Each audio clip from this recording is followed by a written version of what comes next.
You hear it all the time, right? The world order is collapsing.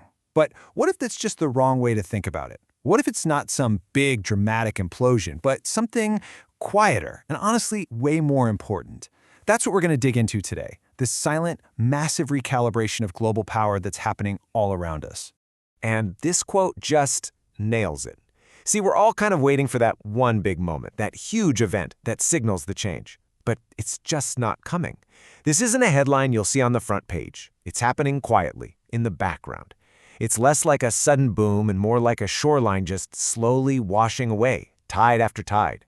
So to really get a grip on what's going on, we kind of need a new set of words. The old talk track of collapse and implosion, honestly, it's a little misleading. The reality we're living in is much more about a gradual fraying, a slow erosion. It's a quiet shift, for sure, but it's one that is totally reshaping our world. And here's maybe the best way to visualize it. Think of the global order as this big, tightly woven piece of fabric. For decades, it was super strong, really reliable. But now, well, thread by thread, little by little, those individual strands, the alliances, the trade deals, the shared values, they're all starting to come loose.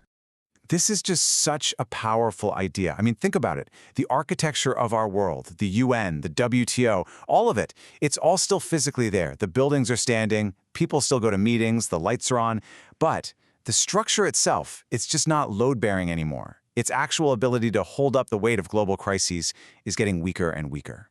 So why? Why isn't this architectural load-bearing anymore? Well, it all starts with this deep, foundational crack in the whole system, a real erosion of belief. Let's dive into how this big contest between rules and power is playing out. Okay, let's just take a quick step back and remember why this whole system was built in the first place. After World War II, the goal was pretty simple: predictability. The whole design was meant to make sure that rules, not chaos, won the day. That dialogue would stop things from escalating. That was the big promise, right? A connected, integrated world, not a broken, fragmented one. But fast forward to today, and what do we see? Suddenly, compliance feels, well, optional. International rules are starting to look less like requirements and more like a menu you can pick and choose from whenever it's convenient. And enforcement? It feels really selective, doesn't it? The consequences seem to depend more on who breaks the rules than on what rule was actually broken. And that kind of selective justice, man, it just absolutely eats away at any trust in the system. So the end result of all this is that getting everyone to agree on anything important feels incredibly rare. The system isn't being torn down with a wrecking ball. It's just being ignored.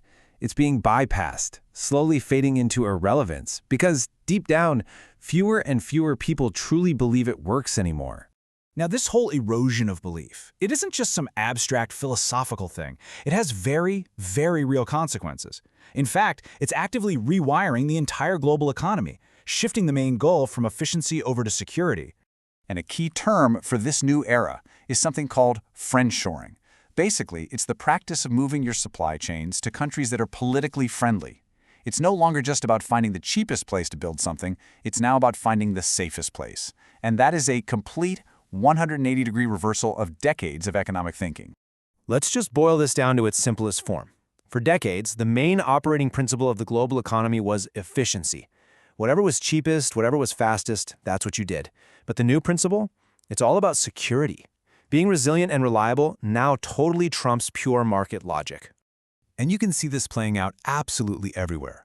The US is restricting tech exports. What does China do? It builds its own perilous supply chains. Russia is challenging borders with military force. The European Union is chasing something called strategic autonomy, so it can be less dependent on everyone else. If you look closely, all the major powers are building up their own walls in their own way. But make no mistake, this new focus on resilience, it comes with a pretty hefty price tag. We're talking about higher costs for basically everyone. It means we're duplicating infrastructure instead of sharing it. New ideas and innovations are going to spread much more slowly. And yeah, it almost inevitably leads to more tension between these new competing blocks. Okay, so we've got institutions that are decaying and an economy that's being completely rewired. But underneath all of that is something even more corrosive, a huge shift in mindset. We really have to talk about this growing global trust deficit. Trust is like the invisible lubricant that makes the whole global system run smoothly. And right now, it is drying up fast. Countries are starting to question the stability of currencies. They're wondering if treaty commitments will actually be honored. They're losing faith in international law. And we're all dealing with this complete breakdown of a shared reality, of a shared information ecosystem. You can actually hear this shift in the way leaders and diplomats talk. That old language about globalization being inevitable, that's gone. It's been replaced with the language of contingency. Cooperation isn't a given anymore. It's conditional. Everything now comes with an if. And that one little word signals a massive break from the past. Okay, so if it's not a collapse, then what is it? Well, we're not at some final destination, we are in a transition. So let's pull all these threads together and try to sketch out what this new, unsettled world actually looks and feels like. This is the shape the new order seems to be taking. It's a world of regional blocks and much more guarded trade. Alliances are getting way more selective, way more transactional.